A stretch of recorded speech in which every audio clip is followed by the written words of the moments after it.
Angin malam berhembus pelan di desa Karangjati, menggerakkan daun-daun pisang di halaman belakang rumah Pak Haji Idrus. Dari luar rumahnya tampak tenang. Lampu teras menyala lembut, dan suara ngaji dari radio tetangga terdengar samar. Tidak ada seorang pun yang menyangka bahwa di balik rumah besar itu, tersimpan kisah gelap yang tak pernah diungkapkan. Pada malam itu, sekitar pukul 8, Haji Idrus baru saja pulang dari pertemuan rutin jamaah masjid. Sorban putihnya masih rapi di bahu, baju kokohnya digosok sempurna, dan langkahnya mantap penuh wibawa.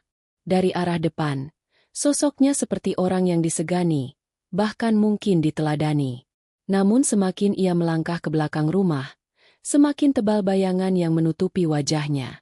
Ia berhenti di depan pintu kayu yang sudah rapuh, gudang belakang rumahnya. Pintu itu selalu ditutup rapat, dikunci gembok tua, dan jarang dibuka.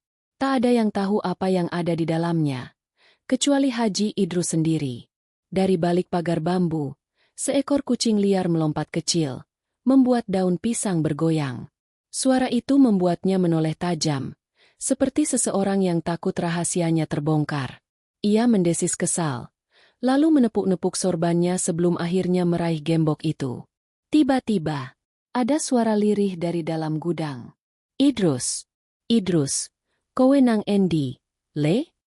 Suara ibu tua yang memanggil nama anaknya. Suara itu serak, lemah, dan seperti bergetar menahan dingin. Bagi orang lain, mungkin itu suara yang membuat hati mencair.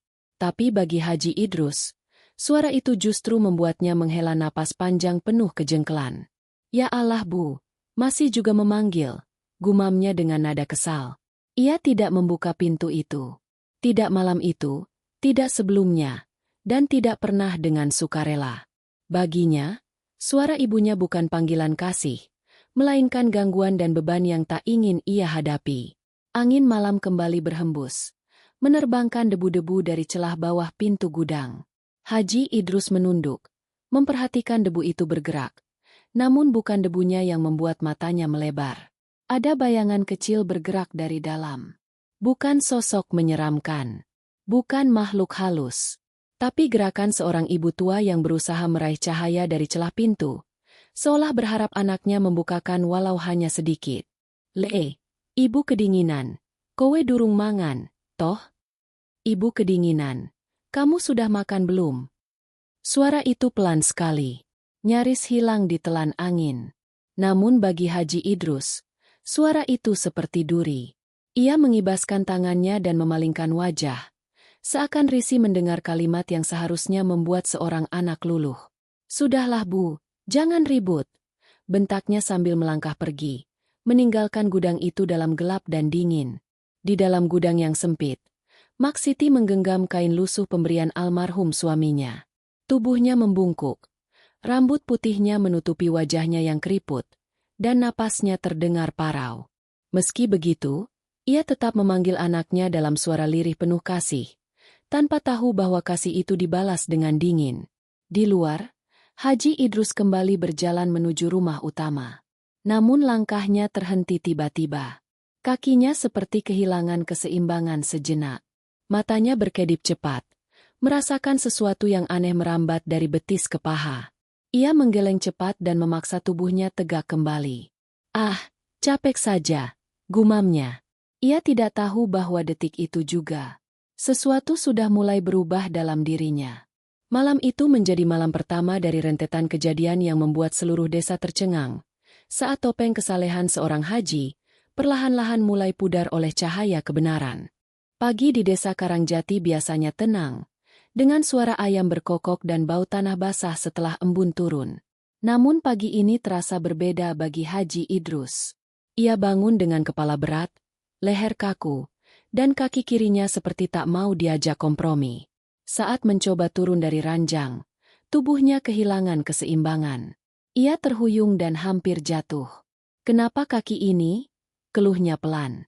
Ia memijat betisnya, namun rasa kebas itu justru menjalar naik. Seperti ada sesuatu yang menekan dari dalam, perlahan tapi pasti. Haji Idrus mencoba berdiri tegak, tapi tubuhnya seperti menolak perintah.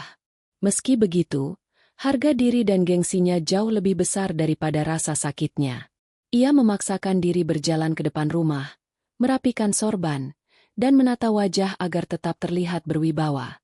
Warga yang lewat menyapa dengan ramah. "Assalamualaikum, Haji." Ia membalas dengan anggukan kecil, walau kakinya nyaris tak kuat menapak. Namun di balik ramahan para warga, ada sesuatu yang menarik perhatian mereka. Bagian belakang rumah Haji Idrus selalu tertutup rapat. Tidak ada suara, tidak ada aktivitas. Seolah halaman belakang itu bagian terlarang yang tak boleh disentuh. Haji Idrus menepis pikiran buruk itu dan berjalan ke dapur, berharap sarapan bisa mengembalikan tenaganya. Tapi begitu membuka pintu dapur, langkahnya terhenti. Ada sendok jatuh di lantai. Ia mengangkat alis, mencoba mengingat apakah tadi malam ia menjatuhkannya. Tapi ia yakin tidak masuk dapur sama sekali. Ia memungut sendok itu, namun tangannya bergetar begitu hebat hingga sendok itu kembali terjatuh. "Kenapa sih tanganku ini?" gumamnya frustasi. Belum sempat ia menenangkan diri, suara kecil itu datang lagi. "Le, kowe ana? Ibu kedinginan." "Anak, kamu ada?" "Ibu kedinginan." Suara lirih dari gudang belakang. Ia merem, menekan pelipis, mencoba mengabaikan suara itu. Namun suaranya semakin jelas, seperti dipanggil tepat di telinganya. Padahal pintu gudang itu masih terkunci rapat. Haji Idrus berjalan menuju halaman belakang dengan langkah terseret. Udara pagi menusuk kulitnya, membuat tubuhnya menggigil. Ia berdiri di depan pintu gudang, memandangi kayu lapuk yang mulai retak. Beberapa bagian dinding gudang tampak bolong kecil, cukup untuk cahaya masuk. Di sela-sela kayu itu, terlihat bayangan. Maksiti duduk bersandar di dinding, memeluk lututnya, menggigil. Rambut putihnya menutupi wajahnya, namun suaranya pelan dan jelas. "Idrus, ibu kangen ngomong karo kowe, Le. Ibu kangen bicara sama kamu."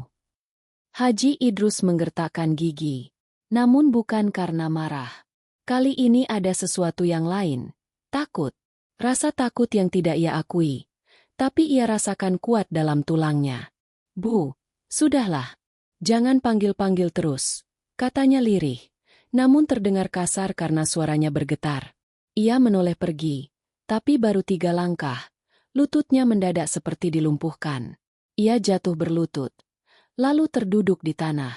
Tangannya mencoba mencengkeram tanah, tapi tubuhnya kaku. Ia terengah-engah. Jantungnya berdegup tak beraturan. Pandangannya berbayang. Uap dingin keluar dari mulutnya padahal cuaca cerah. Dari dalam gudang, terdengar batuk pelan Maksiti. Batuk yang dalam, berat, dan menyayat. Untuk pertama kalinya, wajah Haji Idrus menunjukkan ketakutan yang tidak bisa ia sembunyikan. Tubuhnya gemetar bukan hanya karena cuaca, tapi karena firasat yang menghantam dadanya. Sesuatu sedang mendekat. Sesuatu yang selama ini ia abaikan. Sesuatu yang tidak bisa lagi ia tutupi dengan sorban dan gelar hajinya. Dan pagi itu menjadi awal dari hari-hari yang membuat Haji Idrus menyesali setiap keputusan yang ia buat terhadap ibunya. Siang itu, matahari bersinar terik di desa Karangjati. Biasanya suasana siang membuat rumah Haji Idrus terasa hangat. Tapi hari ini rumah itu justru seperti dipenuhi hawa dingin yang merayap pelan dari tiap sudut dinding. Haji Idrus duduk di kursi kayu dekat jendela, memegangi lututnya yang terus nyeri sejak pagi. Matanya memandangi halaman belakang, tepatnya arah gudang tua yang tetap tertutup rapat. Ada rasa tak nyaman yang mengganjal di dadanya. Namun ia mencoba mengalihkan pikiran. Tiba-tiba, tok, tok, tok. Sebuah ketukan pelan terdengar dari arah gudang belakang. Haji Idrus menegakkan tubuhnya. Sekuat tenaga ia meyakinkan diri bahwa itu hanya angin. Mungkin batu kecil jatuh, mungkin ranting, apapun yang masuk akal. Tapi suara itu datang lagi. Tok, tok, tok. Tidak keras, tidak cepat, justru pelan. Ritme yang sangat dikenal. Ia menelan ludah, tangannya menggenggam sandaran kursi. Tubuhnya sedikit merosot. Ia tahu betul ketukan seperti itu. Itu ketukan yang selalu dilakukan ibunya ketika masih kuat berjalan. 3 kali, Jeda, lalu 2 kali. Tanda panggilannya sejak dulu. Tok, tok, tok. Jeda, tok, tok. Haji Idrus menggelengkan kepala. Tidak mungkin, ibunya lemah, tidak bisa berdiri sendiri. Gumamnya pelan. Tapi suara itu datang lagi. Lebih jelas. Lebih dekat. Ia berdiri, memaksakan kakinya melangkah. Meski lutut kirinya bergetar hebat. Tubuhnya limbung saat membuka pintu belakang. Tapi ia tetap memaksakan diri berjalan ke arah gudang. Semakin dekat, semakin dingin udara terasa di kulitnya. Seolah suhu di sekitar gudang lebih rendah daripada udara luar. Dari celah kayu gudang yang lapuk, cahaya matahari masuk sedikit dan menampakkan bayangan garis tipis. Ia mendekat. "Bu?" panggilnya ragu. Hening sejenak. Lalu suara itu muncul lagi. Tapi kali ini bukan ketukan. "Le, kok ora teko-teko?" Ibu ngenteni. "Anak, kenapa tidak datang?" Ibu menunggu. Suara itu pelan. Hampir seperti bisikan. Namun jelas sekali berasal dari dalam gudang. Jantung Haji Idrus berdebar keras. Tangannya meraih gembok tua yang menggantung di pintu. Saat ia menyentuhnya, logam itu terasa dingin, seperti baru dicelupkan ke dalam air es. Ia terlonjak lepas. Seketika tangan kanannya mati rasa dari pergelangan hingga siku. Ia memijatnya, tapi rasa baalnya justru bertambah. "Kenapa?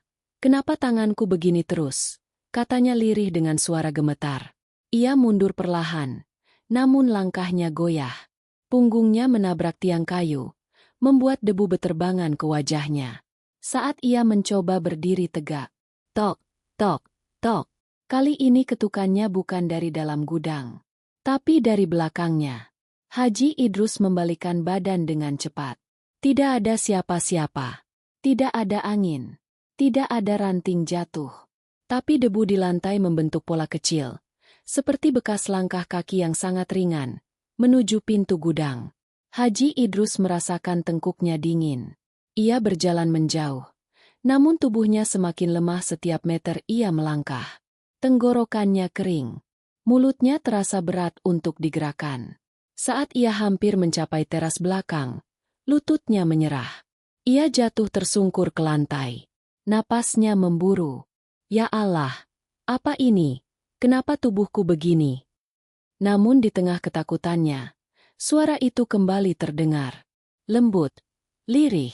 Seolah ibu tua itu tepat duduk di balik pintu gudang. "Idrus, bukakno. Le, ibu kedinginan. Bukakan, nak, ibu kedinginan." Dan untuk pertama kalinya, Haji Idrus merasakan sesuatu yang lebih kuat dari gengsi dan amarahnya. Ketakutan bercampur penyesalan yang menyesakkan dada. Ia menutup kedua telinganya, namun suara itu tetap menembus pikirannya. Pagi hari sudah berat. Tapi siang hari ini berubah menjadi mimpi buruk yang tak bisa ia hentikan. Malam turun perlahan di desa Karangjati. Cahaya jingga terakhir menghilang di balik pepohonan, meninggalkan rumah Haji Idrus dalam bayang-bayang panjang yang menempel di dinding seperti noda gelap. Angin malam membawa bau tanah basah dan suara jangkrik. Tapi bagi Haji Idrus, semua itu justru menambah sesak di dadanya. Sejak percakapan dengan Bu Narti sore tadi, pikirannya tidak tenang. Kata-kata wanita itu terus berputar di kepalanya. Saya dengar suara orang tua dari belakang. Suara itu terasa seperti cambuk, mengingatkan pada hal yang berusaha ia kubur dalam-dalam. Untuk mengalihkan pikiran, ia memutuskan membuat kopi di dapur. Tangannya bergetar saat mengambil gelas. Bahkan beberapa butir gula jatuh berserakan di meja. Ia kesal sendiri, tapi tubuhnya tidak mau bekerja sama. Jemarinya kaku seperti kayu. Saat ia menuang air panas, tiba-tiba suara kecil terdengar dari luar jendela dapur. "Le, ibu kedinginan." Gelas hampir jatuh dari tangannya. Ia mematung, menatap keluar jendela yang gelap. Tidak ada siapa-siapa. Tidak ada bayangan. Tidak ada cahaya. Hanya halaman belakang yang gelap. Dan gudang yang masih tertutup rapat. Ia mengambil napas tajam. Bukan suara siapa-siapa. Bukan apa-apa. Katanya pada dirinya sendiri. Tapi suara itu kembali datang. Kali ini lebih dekat. Lebih lirih. Lebih menusuk. Idrus, Bukakno, Le. Ia menelan ludah dengan susah payah. Bahunya naik turun. Napas tidak teratur. Untuk meyakinkan diri, ia pergi ke ruang tamu. Namun langkahnya belum sempat mencapai sofa ketika tok, tok, tok. Ketukan halus. Bukan dari pintu depan. Bukan dari dapur. Tapi dari belakangnya. Ia berbalik cepat. Jantungnya hampir melompat dari dadanya. Namun tidak ada siapa-siapa di sana. Hanya lorong gelap yang memanjang ke arah kamar-kamar. Cahaya redup dari lampu bohlam yang berkedip pelan. Ia memijit dadanya. Ya Allah, ada apa dengan rumah ini? Tapi sebelum ia bisa menenangkan diri, suara itu terdengar di telinganya. Idrus. Suara yang sangat dekat. Begitu dekat. Seolah seseorang berdiri tepat di belakangnya dan membisikkan namanya. Ia menjerit kecil, memutar tubuh. Kosong. Lorong tetap kosong. Namun, ada sesuatu di lantai. Selimut kecil lusuh, yang biasanya milik ibunya, terlipat rapi seperti baru saja diletakkan seseorang. Padahal selimut itu seharusnya berada di dalam gudang, bersama Mak Siti. Haji Idrus mundur setapak-setapak. Tubuhnya gemetar hebat. Tidak mungkin, bisiknya. Namun sesuatu yang lebih membuatnya takut bukanlah selimut itu, melainkan bau samar yang mulai memenuhi lorong. Bau yang ia kenal. Bau minyak kayu putih yang selalu dipakai ibunya setiap malam sebelum tidur. Bau yang melekat di pakaian-pakaian tua Mak Siti. Bau yang tidak mungkin keluar dari gudang yang terkunci. Ia mundur semakin jauh sampai tubuhnya menabrak dinding. Seketika lututnya melemas, dan ia terduduk di lantai. Nafasnya memburu, tangan memegangi dada yang terasa sesak. Dari ujung lorong, lampu berkedip sekali, lalu mati sekejap. Ketika menyala kembali, ia melihat sesuatu bergerak cepat dari balik pintu gudang yang mengarah ke lorong. Hanya bayangan, hanya siluet, tapi cukup untuk membuat tubuhnya beku. Bayangan itu seperti seseorang yang bergerak sangat pelan, berjalan tertatih, mendekat ke arah pintu lorong. Haji Idrus menekan punggungnya ke dinding. Tubuhnya gemetaran. Kakinya seperti kehilangan tenaga. Bu, jangan ganggu aku, katanya dalam suara bergetar. Suara batuk tua dari gudang terdengar. Pendeng, dalam, menges. Di tengah ketakutannya, Haji Idrus akhirnya sadar. Semua suara itu bukan datang untuk menakutinya. Semua bayangan itu bukan ingin menyakitinya. Suara itu adalah suara rindu, suara kesepian, suara seorang ibu yang diabaikan anaknya sendiri. Suara yang sudah terlalu lama ia tutup dengan ego dan kemarahan. Dan malam itu, untuk pertama kalinya dalam hidupnya, ia merasa bahwa rumah itu tak lagi memandang dirinya sebagai pemilik, tapi sebagai seseorang yang harus menghadapi apa yang selama ini ia hindari. Malam datang lebih cepat dari biasanya. Awan gelap menggantung rendah di atas desa Karangjati, membuat suasana rumah Haji Idrus terasa semakin menekan. Lampu-lampu rumah tetangga terlihat redup, dan hanya sesekali terdengar suara motor melintas di jalan utama. Namun di dalam rumah Haji Idrus, keheningan itu bukan menenangkan. Keheningan itu seperti selimut dingin yang menutupi seluruh ruangan. Haji Idrus duduk di kursi ruang tamu, memegangi pipinya. Sisi kiri mulutnya terus terasa berat, seolah tertarik oleh sesuatu yang tak kasat mata. Ia mencoba berbicara, tetapi kata-kata tidak keluar sempurna. Hanya suara serak yang pecah di tenggorokannya. Kenapa? Kenapa begini?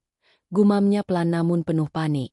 Ia memaksakan diri berdiri, namun begitu kakinya menapak lantai, lutut kirinya goyah. Ia hampir jatuh, berpegangan pada meja kecil yang terletak di samping sofa. Keringat dingin mulai muncul di dahinya, meski udara malam begitu sejuk. Lalu, suara itu datang lagi. Idrus. Pelan, lembut. Namun kali ini, bukan dari gudang. Haji Idrus membalikkan badan cepat. Matanya membesar. Suara itu datang dari arah kamar ibunya. Padahal ibunya jelas berada di gudang. Ia tahu. Ia yang menaruh ibunya di sana. Ia yang menguncinya. Ia yang memutuskan untuk memindahkan ibunya dari kamar itu. Napas Haji Idrus semakin berat. Ia menyeret kakinya mendekati lorong panjang yang menuju kamar-kamar. Lampu lorong berkedip-kedip, menciptakan bayangan bergerigi di dinding. Saat ia semakin dekat, lorong terasa semakin sempit. Udara semakin dingin. Seakan-akan sesuatu sedang menunggu di ujung sana.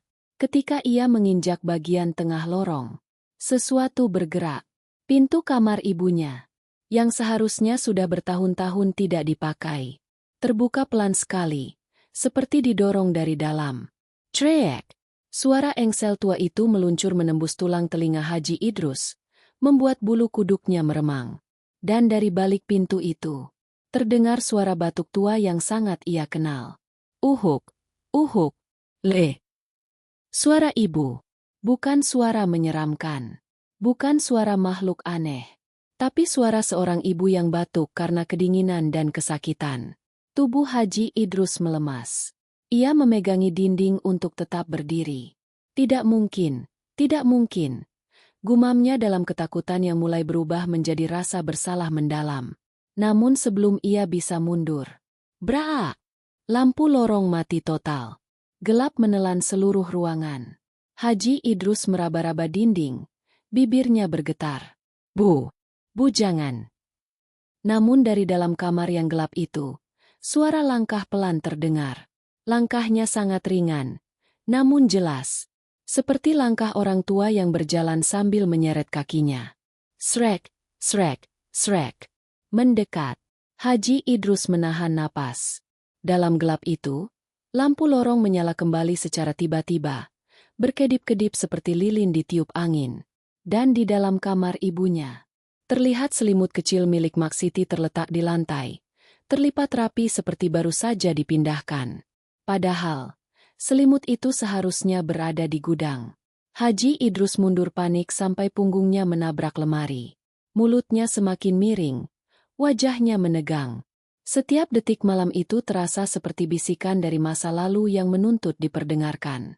Dan yang paling menakutkan bukanlah apa yang ia dengar, tapi apa yang selama ini ia abaikan.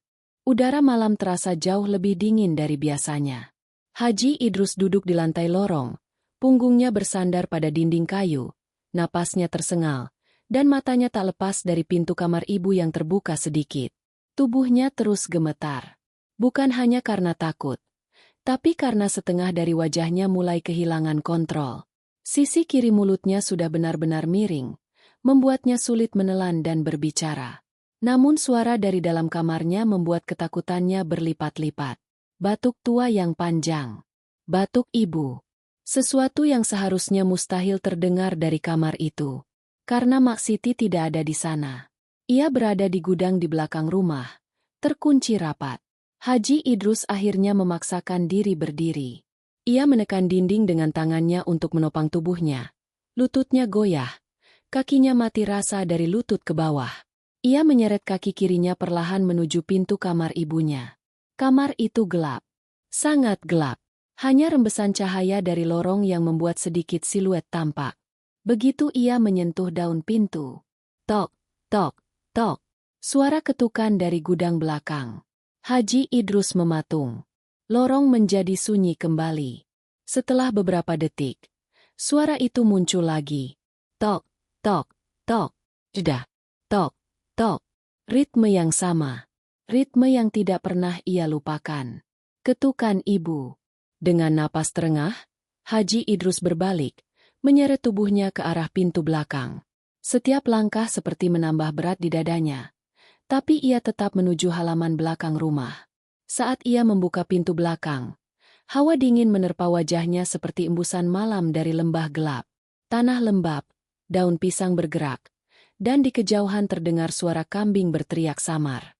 Ia berdiri tepat di depan gudang. Gembok tua itu, yang selalu ia pastikan tertutup, malam itu tidak lagi menggantung di pintu. Lenyap. Pintu gudang itu sedikit terbuka, menampilkan kegelapan pekat di dalamnya. Haji Idrus menelan ludah dengan susah payah. Mulutnya kering, pipinya tertarik miring, dan tangan kanannya gemetar hebat. "Bu?" Suaranya serak, nyaris tidak keluar. Tidak ada jawaban. Hanya bunyi angin yang masuk ke celah-celah kayu. Ia menelan ludah lagi dan menyentuh pintu. Kayunya dingin luar biasa, seperti baru dikeluarkan dari tempat beku. Saat pintu itu bergerak, "Cit!" Gudang itu perlahan terbuka. Cahaya bulan menerobos sedikit masuk dan menampakkan lantai tanah yang berdebu. Tikar tua milik ibunya tergeletak di tengah. Gelas air setengah penuh di sudut. Dan di dinding, ada bekas tangan keriput yang seolah mencoba meraih keluar. Hati Haji Idrus terhenti sejenak. "Bu?" Tanyanya lagi dengan suara pecah. Tiba-tiba, dari dalam gudang muncul suara yang sangat pelan. "Le!"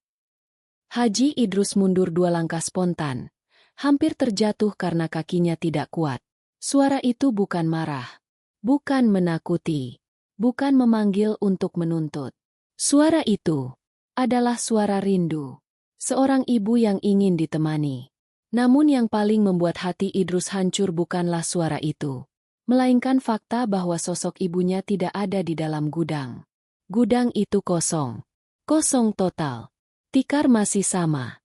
Gelas masih sama. Tapi ibunya tidak ada. Tubuhnya limbung. Ia mundur sambil memegangi dadanya. "Bu! Bu di mana?" Suaranya pecah dan nyaris menangis.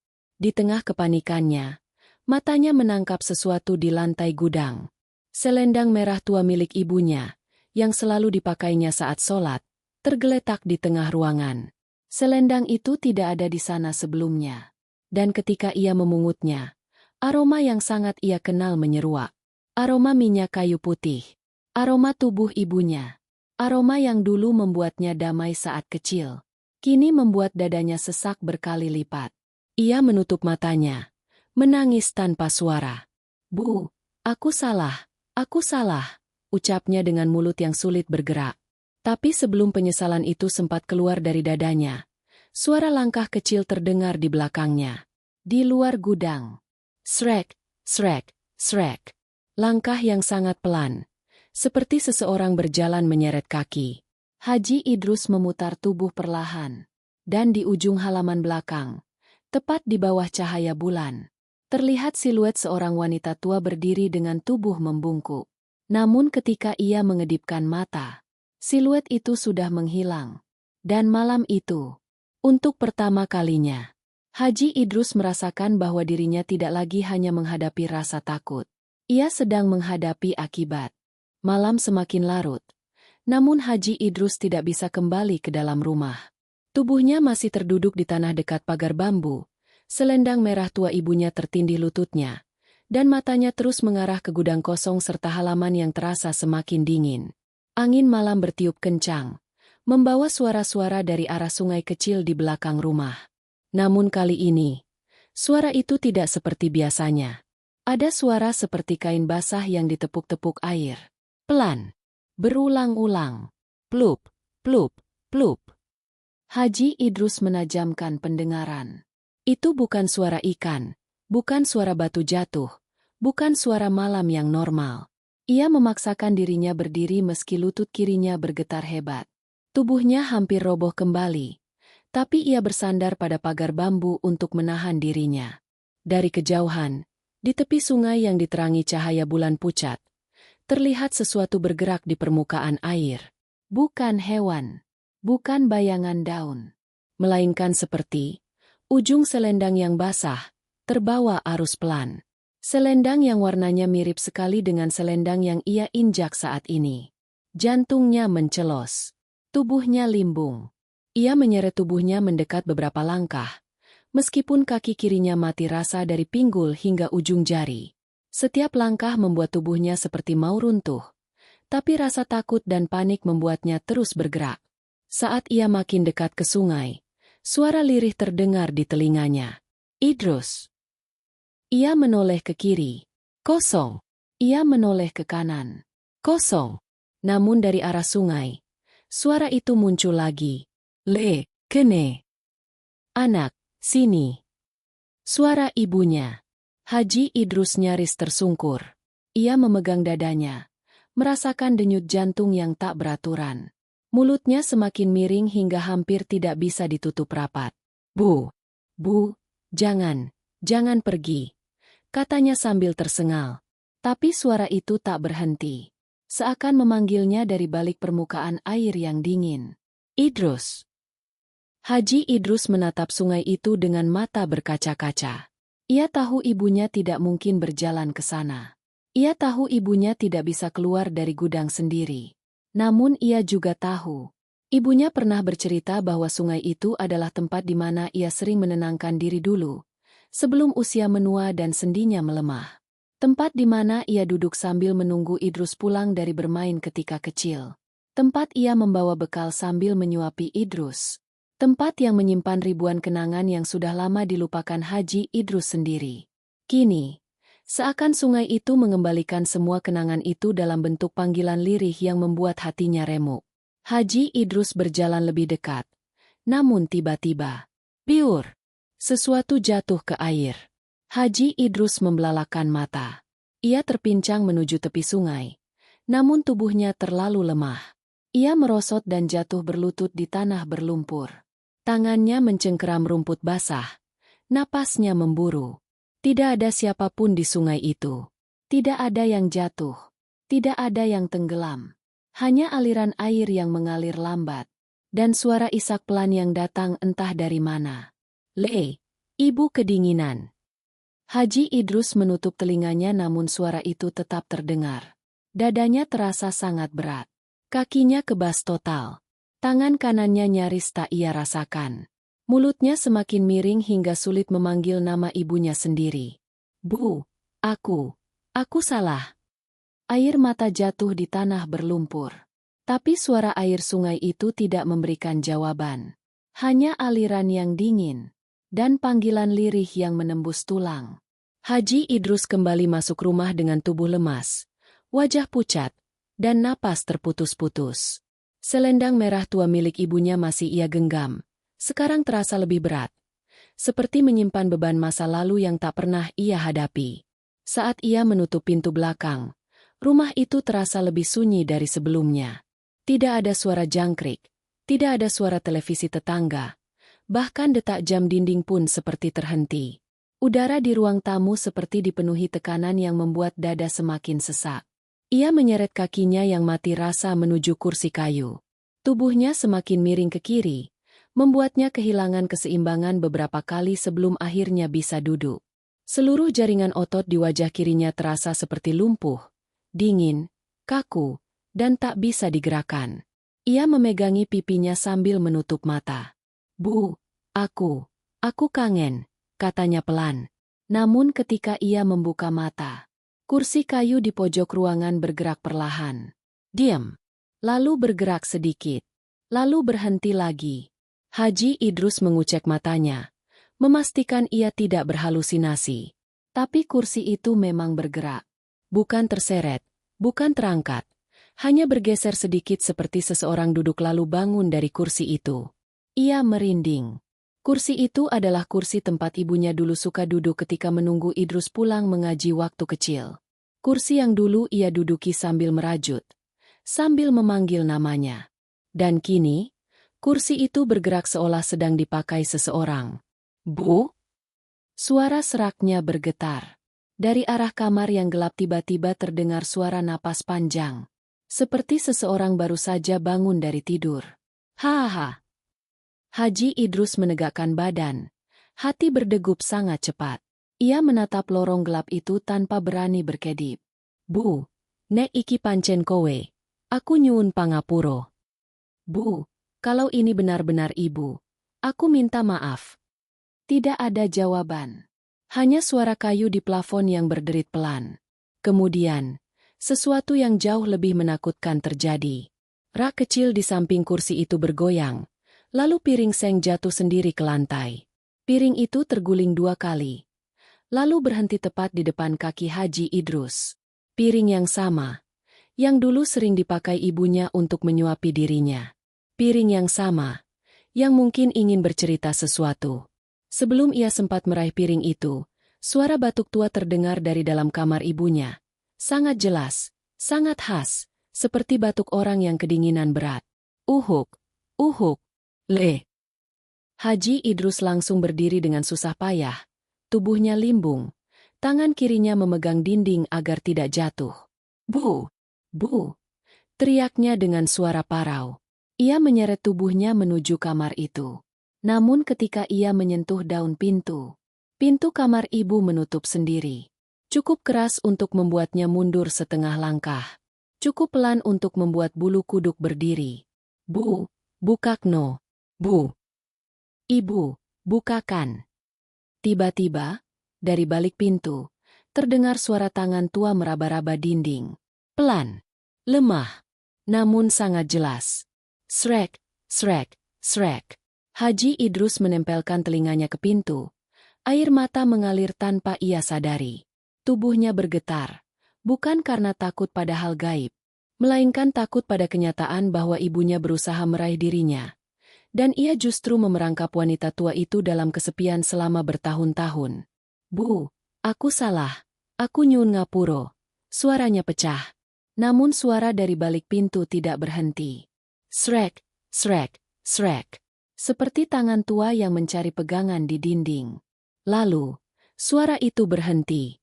Digantikan oleh suara yang jauh lebih lirih. Idrus, Ibu Ningkene. Idrus, Ibu di sini. Haji Idrus menahan napas. Suara itu bukan dari dalam kamar. Suara itu datang dari belakangnya. Tubuh Haji Idrus perlahan memutar. Gerakan yang sangat kecil, sangat kaku, seperti seseorang yang dipaksa menoleh oleh ketakutan yang tak terbendung. Setiap tulang di tubuhnya terasa berderak, lututnya gemetar, dan sisi kiri wajahnya makin miring seperti kehilangan fungsi. Lorong itu gelap. Tinggi. Lampu bohlam di langit-langit berkedip pelan, menciptakan bayangan bergerigi di dinding kayu. Dan di ujung lorong, tepat di belakangnya, terlihat siluet seorang wanita tua berdiri. Tidak bergerak, tidak bicara, hanya berdiri, tubuhnya condong ke depan. Rambut putihnya jatuh menutupi sebagian wajah. Cahaya kuning dari dapur menerangi ujung rambutnya, memperlihatkan garis-garis tubuh yang ringkih. Haji Idrus terengah. Nafasnya tercekat. Mulutnya miring semakin parah. Kata-kata sulit keluar. Bu? Siluet itu tidak menjawab. Namun kepalanya miring sedikit. Seperti mencoba menatap wajah anaknya. Haji Idrus ingin melangkah. Tapi kaki kirinya mati rasa. Ia meraih dinding, berusaha menahan tubuhnya agar tidak jatuh. Seluruh tubuhnya dingin. Keringat membasahi punggungnya. Siluet itu kemudian mengangkat tangannya pelan. Seperti seseorang yang ingin menyentuh wajah anaknya untuk memastikan ia baik-baik saja. Tangan itu gemetar. Seperti tangan ibu tua yang sakit dan sudah kehilangan banyak tenaga. Air mata Haji Idrus pecah tanpa bisa ia tahan. Bu, aku kangen. Bu, aku kangen tenan. Bu, aku benar-benar rindu. Tapi saat tangan itu hampir menyentuh bahunya, lampu lorong tiba-tiba padam total. Gelap. Selama 2 detik, dunia di sekelilingnya hilang. Ia tidak bisa melihat apapun. Hanya bisa mendengar napasnya sendiri dan detak jantung yang tidak beraturan. Saat lampu menyala kembali, siluet itu sudah menghilang. Haji Idrus tersungkur ke lantai. Tubuhnya jatuh dengan suara keras. Ia merangkak sambil terisak, memegangi lantai yang dingin. Bu, ojok ninggal ke aku meneh. Bu, jangan tinggalkan aku lagi. Namun yang terdengar hanya suara angin malam dari jendela samping. Ia memaksakan diri berdiri, meski hampir jatuh 3 kali. Tangannya mencari pegangan di dinding, lalu ia menyeret tubuhnya menuju kamar belakang. Kamar yang dulu adalah kamar ibunya. Saat ia menyentuh gagang pintu kamar itu, pintu terbuka sendiri. Dan di dalam kamar, ada foto lama ibunya di atas meja, miring seperti baru saja disentuh seseorang. Foto itu miring ke kanan. Kaca bingkainya retak sedikit di sudut. Lampu kecil di pojok kamar menyala.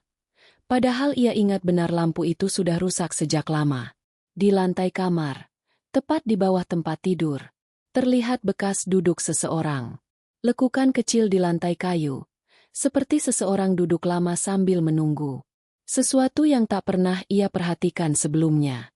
Haji Idrus gemetar. Batinnya hancur. Tubuhnya ringkih. Dan kemudian, dari arah belakangnya, terdengar suara yang sangat lembut. Idrus, Ibu ora lungo. Ibu nang kene wae. Idrus, Ibu tidak pergi. Ibu tetap di sini saja. Haji Idrus menutup wajahnya. Tangis itu akhirnya pecah. Dan malam itu, untuk pertama kalinya dalam hidupnya, ia merasakan bahwa yang menghampirinya bukan sekadar bayangan, tapi rindu seorang ibu yang ia abaikan selama bertahun-tahun. Jam dinding menunjukkan pukul 2 dini hari. Waktu ketika kebanyakan warga desa terlelap, ketika alam seakan menelan suara manusia. Tapi bagi Haji Idrus, malam itu terasa seperti penjara gelap yang tak memberinya kesempatan bernapas. Ia terbaring setengah duduk di lantai kamar ibunya. Punggungnya menyandar pada dinding kayu. Selendang merah tua ibunya ia genggam erat-erat di dadanya. Napasnya berat, dadanya sakit, dan sisi kiri wajahnya semakin tak bisa digerakkan. Matanya berusaha tetap terbuka, tapi setiap detik terasa seperti pukulan yang menyeretnya masuk ke dalam ketakutan. Tiba-tiba, di luar kamar terdengar bunyi langkah pelan. Srek, srek, srek. Sangat pelan, sangat ringan. Seperti langkah orang tua yang berjalan dengan kaki yang lemah. Haji Idrus membelalakan mata. Ia menahan napas sambil menajamkan telinganya. Srek, srek, srek. Langkah itu semakin dekat. Ia ingin berdiri, tapi tubuhnya terlalu lemah. Ia hanya bisa merangkak ke depan dengan tangan kiri, sementara tangan kanannya mati rasa. Lututnya menyeret lantai kayu. Saat ia mencapai ambang pintu, bruk! Sebuah piring seng jatuh sendiri dari rak dapur dan terguling sampai lorong. Piring itu berhenti tepat di depannya, seperti sengaja dikirim ke arah anak yang pernah disuapi dari piring itu ketika kecil. Jantung Haji Idrus berdebar keras. Dadanya sesak. Ia menggapai piring itu dengan tangan gemetar. Begitu ia sentuh, terdengar napas seseorang, tepat di belakangnya. Dalam jarak sangat dekat. Napas tua, pelan, berat. Seperti seseorang yang sudah lama sakit dan kedinginan. Tubuh Haji Idrus membeku. Tengkuknya merinding sampai ujung kaki. Bu? Bisiknya tanpa keberanian untuk menoleh. Napas itu berhenti sejenak. Lalu sebuah suara lirih terdengar. Le. Haji Idrus menutup mata. Air matanya mengalir deras. Bu, ngapuro aku. Ngapuro aku, Bu. Bu, maafkan aku. Namun suara itu tidak menjawab. Yang terdengar hanyalah suara kain yang diseret pelan ke lantai. Seperti langkah seseorang yang ingin duduk. Srek, srek. Lalu, suara piring lain jatuh. Lalu satu lagi. Lalu gelas. Seperti semua benda di dapur digerakkan oleh tangan halus yang tak terlihat. Bukan untuk menakuti, tapi untuk menunjukkan sesuatu. Haji Idrus tidak tahan lagi. Ia memaksa tubuhnya berbalik. Dan di ujung lorong, dekat dapur, terlihat kursi ibu bergerak sendiri satu jengkal. Hanya satu jengkal. Tapi cukup membuatnya teringat bagaimana ibunya dulu duduk di sana menunggu dirinya pulang setiap malam. Lamunan itu memecahkan seluruh pertahanan Haji Idrus. Ia duduk di lantai, menangis seperti anak kecil. Bu, ojo adoh. Ojo ninggal ke aku meneh. Bu, jangan jauh. Jangan tinggalkan aku lagi. Namun di tengah ketakutannya, di tengah rasa bersalah mendalam, tiba-tiba suara itu terdengar lagi. Kali ini sangat dekat. Le, ibu nang kene. Anak, ibu di sini. Haji Idrus memandang lorong itu dengan mata yang penuh air.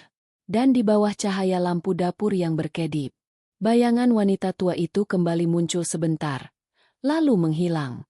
Tidak seperti hantu, tidak seperti makhluk gaib, tetapi seperti seseorang yang terlalu lama menunggu perhatian anaknya.